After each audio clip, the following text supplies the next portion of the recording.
Dear students, most welcome to all of you in my YouTube channel EPN Chemistry by Dhananjay Deep। आज जैसा कि हम इसके पहले वीडियो में बताए थे, आज हम यूपी पीजीटी केमिस्ट्री के सेलेबस के इनऑर्गेनिक पार्ट के विषय में डिस्कस करेंगे।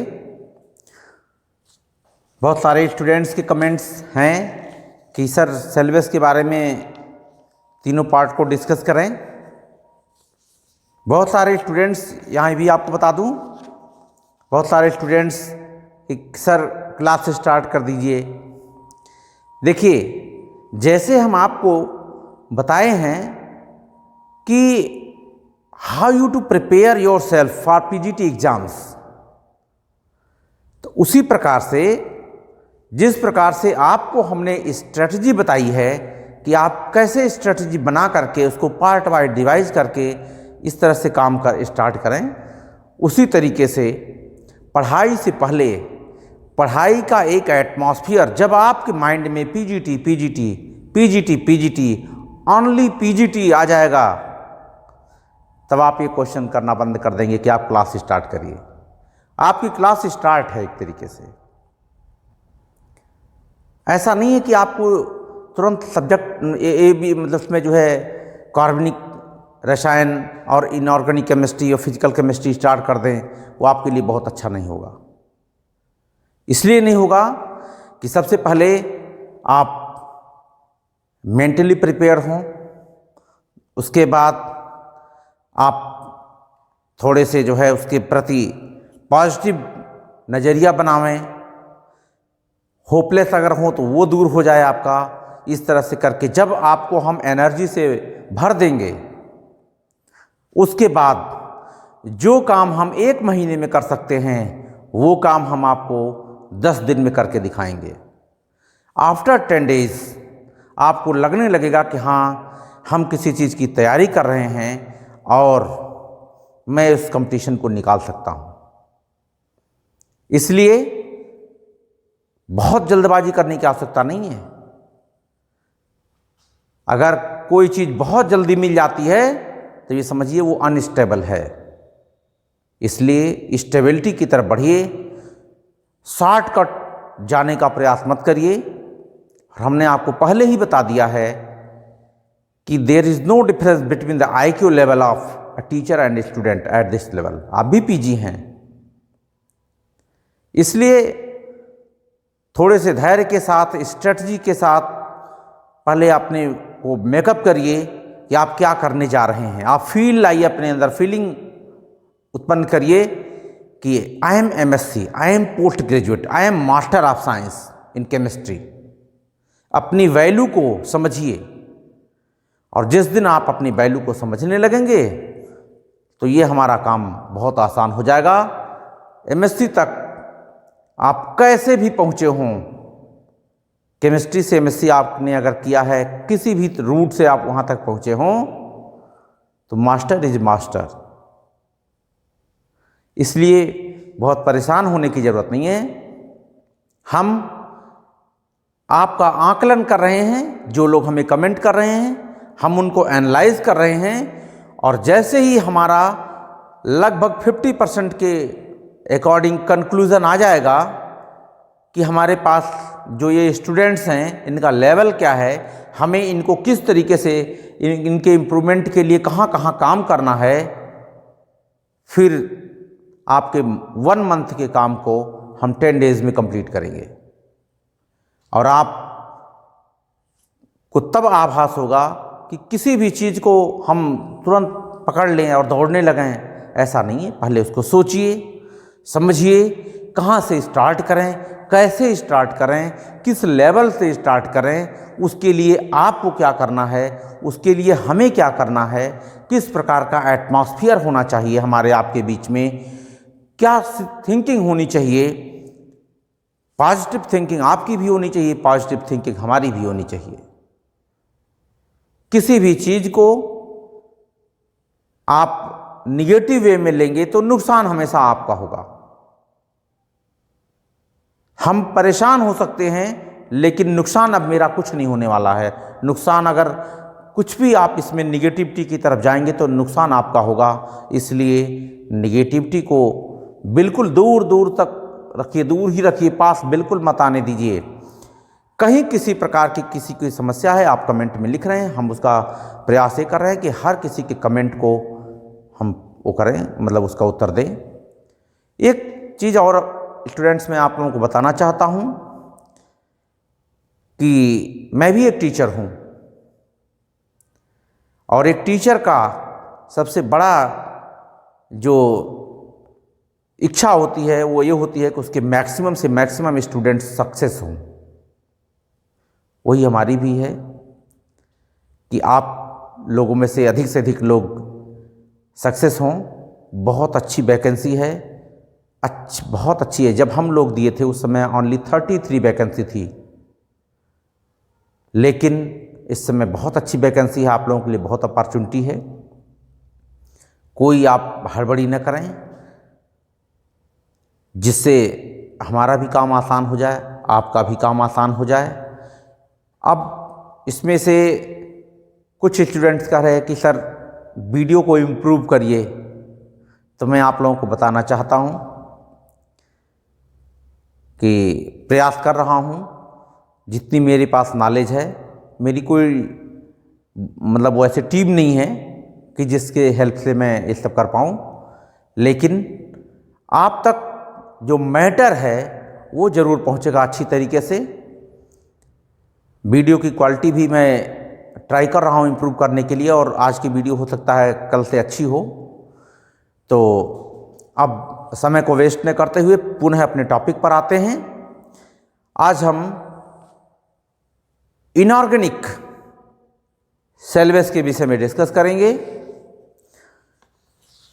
और ये जो तीनों पार्ट हम ऑर्गेनिक और इनऑर्गेनिक फिजिकल के सेल वेस्ट पर डिस्कस करने के पश्चात जब आप इसे पढ़ेंगे तो आपके भी मन में ऐसा लगेगा कि बहुत कुछ सारी चीज़ें जो आप मिस कर गए होंगे, जो भूल गए होंगे, वो ताज़ा हो जाएंगी, और वही मुझे करना है। कि आपको ये लगने लगे कि हाँ ये भी था हमारा, ये भी हमारा था, ये भी हमारा था, और एक पॉजिटिव फीलिंग आ जाएगी। तो जो काम हम महीने भर में करते वो काम हम 10 दिन में कर देंगे। तो आइए अब अपने सिलेबस पर आते हैं। Inorganic chemistry.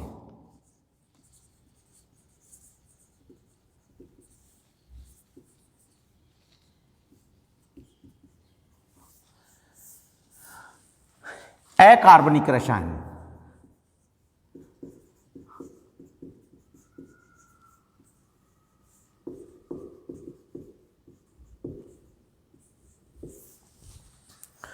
कुछ स्टूडेंट्स ने कहा है कि सर ये जो सिलेबस है वो हिंदी में दिया हुआ है, उसे हमें इंग्लिश में कन्वर्ट करके भेज दीजिए।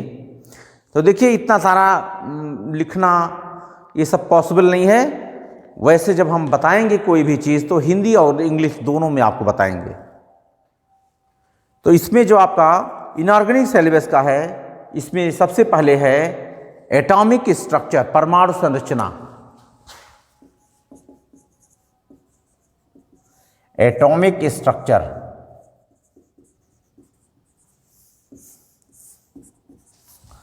एटॉमिक स्ट्रक्चर आपका 11th में जैसे ही आप आते हैं तो पहला ही चैप्टर है।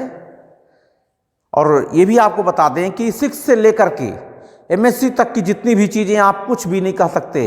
जब आप 12th में पहुंच गए तो उसके नीचे की चीज़ें ऑलरेडी उसमें इंक्लूड मानी जाती हैं। जब आप MSc कर लिए हैं तो आप केमिस्ट्री में आप MSc तक की सारी चीज़ें समझिए आपके अंडर में मानी जाएंगी। ऐसा नहीं कि जो आपके MSc सिलेबस में है वही आपका सिलेबस होगा, ऐसा नहीं है। यहाँ यही भूल कर जाते हैं लोग कि आप ये मत देखिए कि जो हमने MSc में पढ़ा है वही हमारा सिलेबस रहेगा MSc लेवल का। नहीं, MSc का मतलब होता है अब आप 6 से लेकर के जो भी MSc तक पढ़े हैं वो आपके सिलेबस के नीचे आता है, सिलेबस में आता है। इसलिए अब आप जाए एटॉमिक स्ट्रक्चर, लगभग इसमें काफ़ी लोगों को बहुत कुछ चीज़ें पता होती हैं। आप जो है इसमें एटॉमिक मॉडल्स के बारे में जानते हैं, बहुत सारी चीज़ें, और भी इलेक्ट्रॉनिक कॉन्फ़िगरेशन आप जानते हैं, कुछ नियम हैं, ऑफ बाउ प्रिंसिपल है, हुंड्स रूल है, पाउलीज एक्सक्लूजन प्रिंसिपल है, पाउली का अपवर्जन नियम है। तो ये जो नियम हैं, ऐसा नहीं कि इनसे क्वेश्चन ऐसे आएगा कि मतलब बहुत उस तरह से क्वेश्चन देगा और उस पर पूछेगा, जैसे दे दिया कि ये किस नियम को फॉलो कर रहा, या इस नियम के अनुसार ये कैसा होना चाहिए क्वेश्चन। तो ये बहुत इजी टॉपिक्स हैं और मैं ये बताना चाहता हूँ कि कहीं भी आप स्टार्ट करने से पहले, कहीं भी अगर कोचिंग आप स्टार्ट करना चाहते हैं तो उसके स्टार्ट करने से पहले इन सब चीज़ों को आप 11th 12th की कोई भी बुक्स हो, अभी एक स्टूडेंट्स ने पूछा है कि कौन सी बुक्स आप पढ़ें, तो देखिए बेसिक चीज़ों के लिए आप 10 दिन 10 डेज़ आप जैसे 11th 12th लेवल में आप ABC केमिस्ट्री डॉक्टर SP जौहर की है, जौहर एंड जौहर की, और इससे पढ़ लें, या प्रदीप से आप जो जिसकी लैंग्वेज आपको अच्छी लगे, 11th और 12th लेवल के बेसिक कॉन्सेप्ट इससे क्लियर आपके हो जाएंगे। और जब बेसिक कॉन्सेप्ट क्लियर हो जाएंगे तो क्वेश्चन आप बहुत जल्दी पकड़ने लगेंगे, और जब क्वेश्चन पकड़ने लगेंगे तो आपका काम बहुत ही आसान हो जाएगा। अब इनका इलेक्ट्रॉनिक कॉन्फ़िगरेशन भी एलिमेंट्स का, अब इलेक्ट्रॉनिक कॉन्फ़िगरेशन पे भी बहुत सारे इलेक्ट्रॉनिक कॉन्फ़िगरेशन अगर आपको आ गया तो ये समझ जाइए कि the 75% part of inorganic chemistry is covered by electronic configuration of an element. Electronic configuration को आप ऐसे मत देखिए 1s2 2s2 3s2, ऐसे नहीं। इलेक्ट्रॉनिक कॉन्फ़िगरेशन जो है एक ऐसी छतरी है जिसके नीचे इनऑर्गेनिक केमिस्ट्री का 75% पार्ट आ जाता है। तो इसलिए बहुत केयरली इसको पढ़ेंगे और हम बताएंगे कि बहुत सारी चीज़ें आप इनऑर्गेनिक इससे इलेक्ट्रॉनिक कॉन्फ़िगरेशन से आज आप जानते ही नहीं होंगे कि इसका हम यूज कहाँ कहाँ कर सकते हैं, वो सारी चीज़ें आपको हम बताएंगे। इसके बाद पीरियाडिक टेबल आता है। अब पीरियाडिक टेबल को इन जनरल अगर आपने इलेक्ट्रॉनिक कॉन्फ़िगरेशन पढ़ा है तो पीरियाडिक टेबल बहुत जल्दी कवर कर जाएंगे। पीरियाडिक टेबल में साइज़ का क्रम, रेडियस का क्रम, आयंस के रेडियस का ऑर्डर जो होगा, कहाँ डिक्रीज होता है, कहाँ इंक्रीज होता है, एक्सेप्शंस क्या होते हैं, और कैसे आप जानें कि ये एक्सेप्शन है। जैसे पूछ दिया, अब आपको यही नहीं पता कि इसमें कैसे कैसे हम करेंगे या ये एक्सेप्शन है कि नहीं है, आप इन जनरल जो ऑर्डर होता है उसे ही करके फॉलो करके चले आते हैं। तो एक्सेप्शंस को पहचाने कैसे, तो ये हम आपको बताएंगे। कुछ गिने चुने एक्सेप्शंस हैं, 10 15 20, उस एक्सेप्शंस को हम आपको फाइंड आउट करेंगे और फाइंड आउट करने के बाद आपका काम आसान हो जाएगा। इसके पश्चात केमिकल बॉन्डिंग, बहुत ही इंपॉर्टेंट चैप्टर है केमिकल बॉन्डिंग। केमिकल बॉन्डिंग से आपके 2 से 3 क्वेश्चन जरूर होते हैं हर कंपटीशन में। यहाँ पर ये इनको इसलिए डिस्कस कर रहे हैं कि ये ऐसे टॉपिक्स हैं जहाँ आप क्वेश्चन 100% कर सकते हैं, चैलेंज के साथ कर सकते हैं कि अगर इस टॉपिक से क्वेश्चन आ जाएगा तो मेरा क्वेश्चन छूटेगा नहीं। ये ऐसे क्वेश्चन है थोड़ी सी मेहनत में। केमिकल बॉन्डिंग में इन जनरल तो आप केमिकल बॉन्डिंग को जानते ही हैं। अब कुछ टॉपिक्स जैसे आपका VSEPR theory, valence shell electron pair repulsion theory, chemical bonding का बहुत ही है। इससे कुछ कंपाउंड्स दिए गए हैं VSEPR थ्योरी से, उन कंपाउंड्स के बारे में जैसे NH3 है,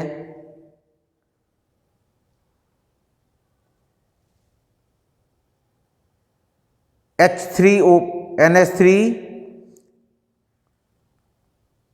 H3O प्लस SF6 IF7 में इसका इम्पॉर्टेंस क्या है, इसका अनुप्रयोग क्या है, यूज क्या है इसमें VSEPR थ्योरी का। तो VSEPR थ्योरी जो है उसकी ज्योमेट्री को डिसाइड करता है। कैसे डिसाइड करता है ये भी बुक्स में तो हैं, लेकिन कुछ ट्रिक्स होते हैं जो आप बहुत ही शॉर्ट टाइम में इसको पहचान सकते हैं। तो कहने का मतलब है कि आप इन बेसिक चीज़ों को एक बार ऐसे पढ़ लें जिससे आपको लगने लगे कि हाँ आप बीएससी पीआर थ्योरी जानते हैं। ऐसा ना हो कि जब आपको बताया जाए तो आपको लगे कि आप सुने ही नहीं हैं। तो ऐसे कंडीशन में होता क्या है कि कुछ स्टूडेंट्स अभी कहे हैं कि हमें 3-4 साल पहले हमने एमएससी किया था, आज मुझे कुछ भी याद नहीं है। तो ये स्वाभाविक सी बात है। जैसे ही आप केमिस्ट्री से 4 साल तो बहुत दूर की बात है, 6 मंथ आप दूर हो जाइए तो आपको ऐसे लगेगा जैसे जो दूसरा सब्जेक्ट आता है वो भी लेके चला जाता है माइनस, इंटरेस्ट विद इंटरेस्ट जाता है ये। लेकिन अगर आप उसको फिर से पढ़ना शुरू कर देंगे तो आपको चक्रवृद्धि ब्याज के साथ वापस आता है। इसलिए डरिए मत किसी चीज से, आप पॉसिबिलिटी खोजिए, कहाँ पॉसिबिलिटी है, अच्छा रास्ता कहाँ है जो हमें अपने मंजिल पर पहुंचा सकता है। अब इसके बाद वीएससी पीआर थ्योरी और केमिकल बॉन्डिंग से जो आपका जो बॉन्ड फिशन है और बॉन्ड फ्यूजन है, यहाँ पर आपको कुछ चीज़ें ऐसी हैं जो आपके चैप्टर में नहीं है लेकिन फिर भी पूछी जाती है। जैसे रेडियो केमिस्ट्री, रेडियो एक्टिविटी से संबंधित भी आपको थोड़ी सी जानकारी रखनी पड़ेगी कि emission of neutron, emission of proton, मतलब एटॉमिक नंबर में डिक्रीज कैसे होता है, एटॉमिक मास में कैसे होता है, क्या क्या नए कंपाउंड्स कैसे कैसे कब बन सकते हैं, अल्फ़ा बीटा गामा जो पार्टिकल्स हैं उनके निकलने से, रेडियो एक्टिविटी के जो है हाफ लाइफ पीरियड के बारे में। ये ऐसा है कि इसमें तो नहीं दिया है आपका, लेकिन जब आप क्वेश्चन देखते हैं तो उसमें ज़रूर रहता है इससे क्वेश्चन।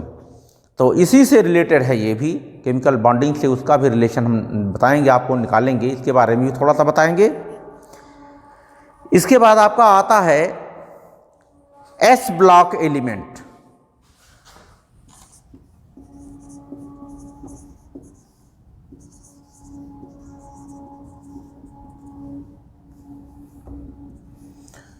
एस ब्लॉक एलिमेंट्स, जैसा कि आप जानते हैं फर्स्ट और सेकंड ग्रुप के जो फर्स्ट ए और सेकंड ए के जो एलिमेंट्स होते हैं उनको एस ब्लॉक एलिमेंट्स कहते हैं। जो फर्स्ट ग्रुप के एलिमेंट्स होते हैं उनको एल्कलाइन मेटल्स कहते हैं, एल्कली मेटल्स कहते हैं, और जो सेकंड ग्रुप के एलिमेंट्स होते हैं उनको हम एल्कलाइन अर्थ मेटल्स कहते हैं। तो आपने जैसे हमने आपको पहले बता दिया कि इलेक्ट्रॉनिक कॉन्फ़िगरेशन, उससे एक ग्रुप नंबर तो आप निकालना जान जाते हैं, लेकिन यहाँ पर इनके ऐसा नहीं कि ग्रुप में ऑर्डर और ये सब तो पीरियोडिक टेबल से भी आपको, पीरियोडिक टेबल जब आप पढ़ेंगे वहाँ भी होगा। इनके जो है जो एक्सेप्शंस हैं इनके ऑर्डर्स के, साइज़ के, और इनके कुछ प्रॉपर्टीज़ भी हैं, रिएक्शंस भी हैं, उन सबको इसमें पूछा जाता है। अब इनका जो पीरियोडिक प्रॉपर्टीज़ है उसमें हेटेरो एटम्स,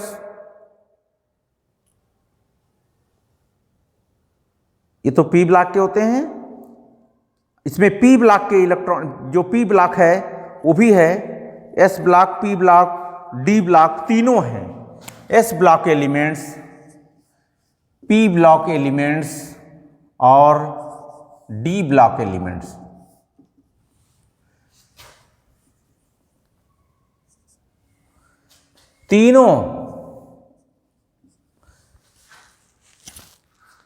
तीनों एलिमेंट्स हैं। और आगे जो है आपका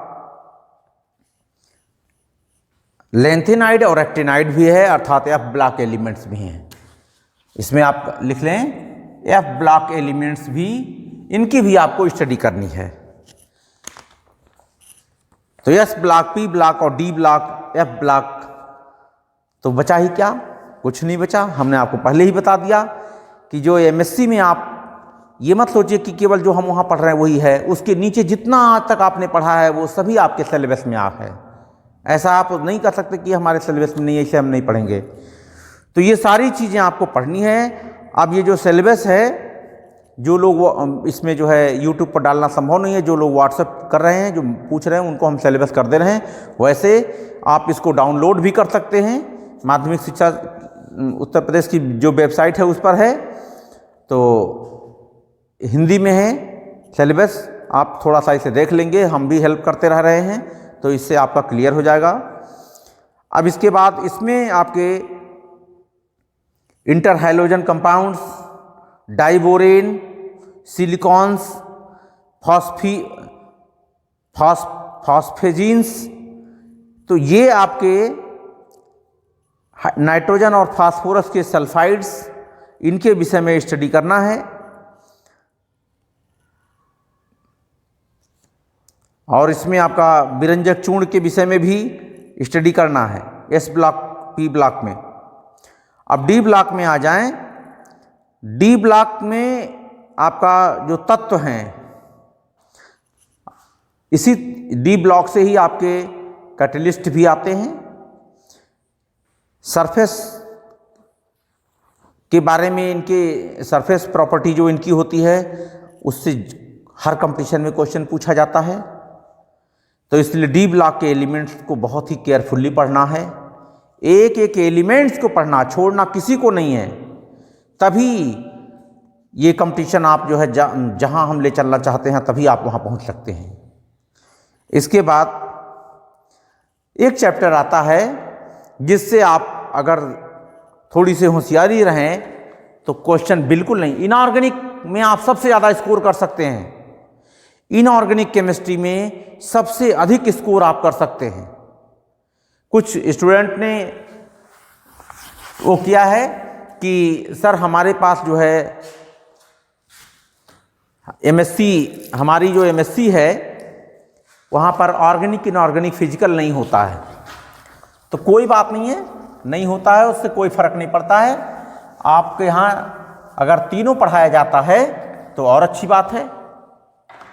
अगर ऑर्गेनिक इनऑर्गेनिक केमिस्ट्री ने पढ़ा करके अलग, मतलब तीनों पढ़ाया जा रहा है, केवल स्पेशलाइजेशन अगर नहीं है तो तीनों पढ़ाया जा रहा तो और अच्छी बात है। फाइनल तक भी हम लोगों में फर्स्ट ईयर तो सभी रहता था, लेकिन सेकेंड ईयर में आपका फाइनल ईयर में आपको एक चूज करना होता था, ऑर्गेनिक इनऑर्गेनिक और फिजिकल। मेरिट के हिसाब से जो जिसे मिलती थी वो उसे करता था। तो उससे कोई इशू नहीं है आपके लिए। हमने ये आपको इसलिए बताया स्पेशलाइजेशन के विषय में, इसलिए कि आपका जिसमें इंटरेस्ट हो, आपको फिजिकल केमिस्ट्री अच्छी लगती है तो इसका मतलब है कि आप फिजिकल केमिस्ट्री में अच्छे मार्क्स ला सकते हैं। तो जब फिजिकल केमिस्ट्री में अच्छे मार्क्स ला सकते हैं तो फिजिकल पर ज़्यादा फोकस दीजिए। फिर अगर आप दूसरे में दे सकते हैं, ऑर्गेनिक आपका अच्छा है तो ऑर्गेनिक में आप अटेंशन ज़्यादा रखिए।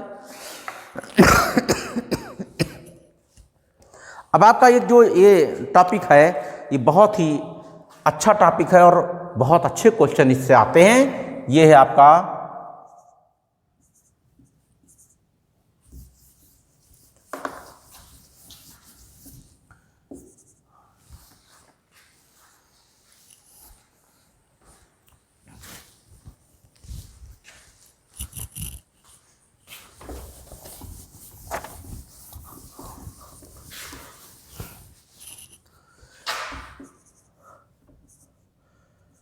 Coordination compound.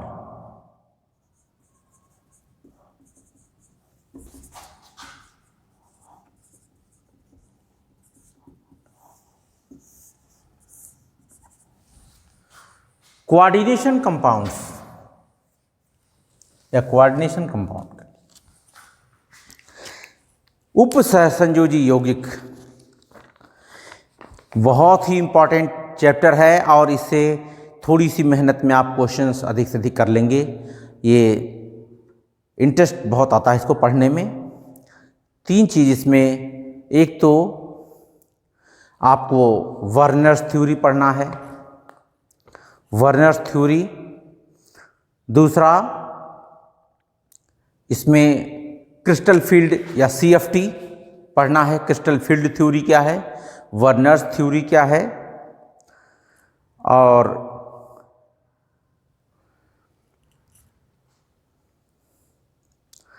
इनकी जो है क्रिस्टल फील्ड एनर्जी के विषय में पढ़ना है। स्प्लिटिंग ऑफ डी ऑर्बिटल्स पढ़ना है और इनकी स्टेबिलिटी के बारे में पढ़ना है और डी ट्रांजिशन पढ़ना है। ये आप पढ़े होंगे एमएससी में अगर, तो अच्छी बात है, नहीं तो इससे क्वेश्चन जरूर आता है डीडी ट्रांजिशन से। और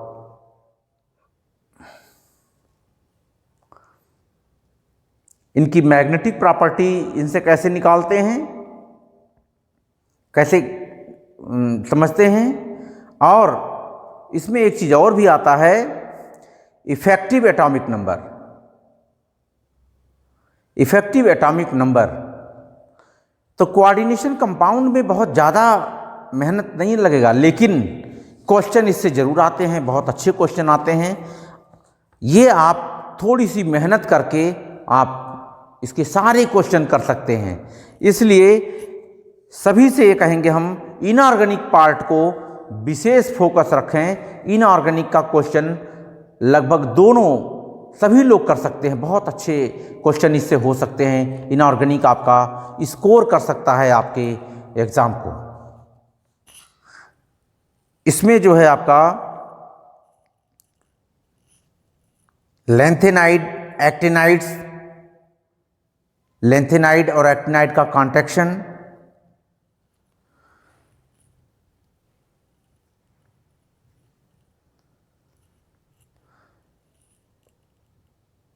और इसमें आपका बायो इनऑर्गेनिक केमिस्ट्री थोड़ा सा जो है, बायो इनऑर्गेनिक केमिस्ट्री जो है वो भी आपका, जैसे हीमोग्लोबिन,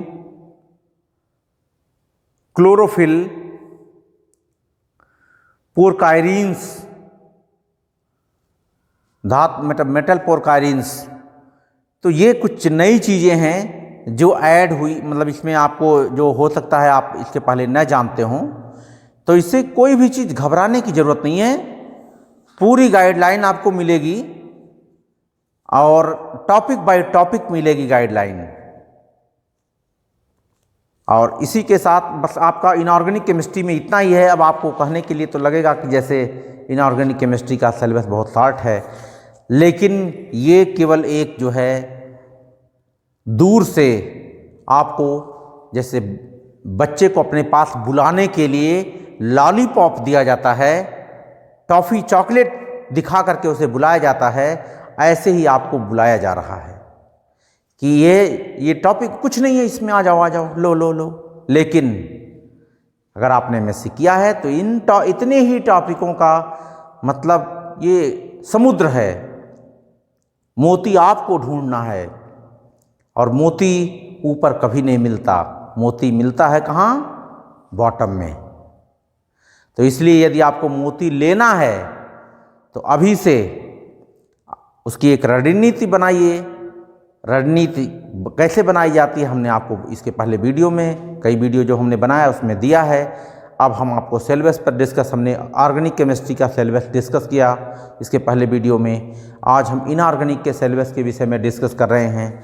इससे संबंधित, सिलेबस से संबंधित जो भी आपकी क्वेरी होगी आप कमेंट बॉक्स में जाकर के पूछेंगे और मैं पूरा प्रयास करूंगा कि आपको उसका उत्तर ज़रूर पहुंचे। जो भी, अगर जितना भी मेरे लिए पॉसिबल होगा वो हम ज़रूर करेंगे। आप क्वेश्चन अपने हमारे कमेंट बॉक्स में जाकर के जो भी पूछना चाहते हैं पूछते रहें। इसके वीडियो में जो है हमने आपको अपना व्हाट्सएप नंबर दिया था, फिर इस वीडियो में भी हम आपको अपना व्हाट्सएप नंबर दे दे रहे हैं। हमारा व्हाट्सएप नंबर है 8506078312। जो आपकी पर्सनल क्वेरी है वो आप यहाँ भी पूछ सकते हैं हमसे। और 15 नवंबर से आपके हम पीजीटी क्लासेस स्टार्ट करेंगे ऑनलाइन। तो जो लोग इसमें रजिस्ट्रेशन कराना चाहते हैं वो आप इस नंबर पर अपने डिटेल्स हमें सेंड करेंगे। जो हमें और कमी लगेगी वो हम आपसे पूछ लेंगे, उसके बाद आपकी क्लासेस स्टार्ट की जाएंगी। और जो लोग क्लासेस नहीं करना चाहते हैं या नहीं करने की स्थिति में हैं या उनके और भी कोई प्रॉब्लम्स है, तो जितना उनके लिए भी जितना हमसे पॉसिबल हो सकेगा कोचिंग के अलावा, वो जो हमारे समझ से उचित होगा कि जितना हम इतना हेल्प हम कर सकते हैं वो भी उन लोगों को भी हम हेल्प करेंगे इसमें। लेकिन जब जैसे आपको जो हमारे साथ क्लासेस में जुड़ेंगे तो निश्चित तौर से उनके ऊपर फोकस हमारा रहेगा ही रहेगा। तो अगर आप लोगों ने अभी तक चैनल को हमारे सब्सक्राइब नहीं किया है तो तुरंत सब्सक्राइब करें और बेल आइकन को भी दबा दें, जिससे जैसे ही कोई भी वीडियो हमारी जाए तो आपके पास नोटिफिकेशन पहुंच जाए, जिससे आप उस वीडियो को तुरंत देखें। और देखिए, किसी भी चीज़ पर उसका लाभ जो है, किसी भी चीज़ का लाभ आपको तभी मिलता है जब किसी चीज़ पर समय से स्ट्राइक किया जाए। अगर आप रोड पर फावड़े मारते रहेंगे तो वहाँ से पानी नहीं निकलने वाला। आप कहें कि मेहनत तो हमने बहुत किया लेकिन पानी नहीं निकला, तो पानी निकलने के लिए जो मेहनत होनी चाहिए वो सही डायरेक्शन में होनी चाहिए। और सही डायरेक्शन आपको ईपीएन केमिस्ट्री बाय धनंजय दीप के ऑनलाइन क्लासेस में मिलेगा। बहुत सारे लोग हैं जो बच्चों को गुमराह कर रहे हैं, इधर उधर कर रहे हैं, लेकिन मैं आपको बता दूं कि एक टीचर अपने स्टूडेंट्स को कभी गुमराह नहीं करता, कभी उसको होपलेस नहीं होने देता। और एक स्टूडेंट की सफलता में ही टीचर की सफलता भी रहती है। तो इसलिए आप खुद भी सफल हों और हमें भी सफल बनावें। इसी के साथ आज की वीडियो को हम समाप्त करते हैं। अब फिजिकल केमिस्ट्री के बारे में नेक्स्ट वीडियो जो है पार्ट 3 आपको नेक्स्ट वीडियो में आपको डिस्कस करेंगे। Thank you.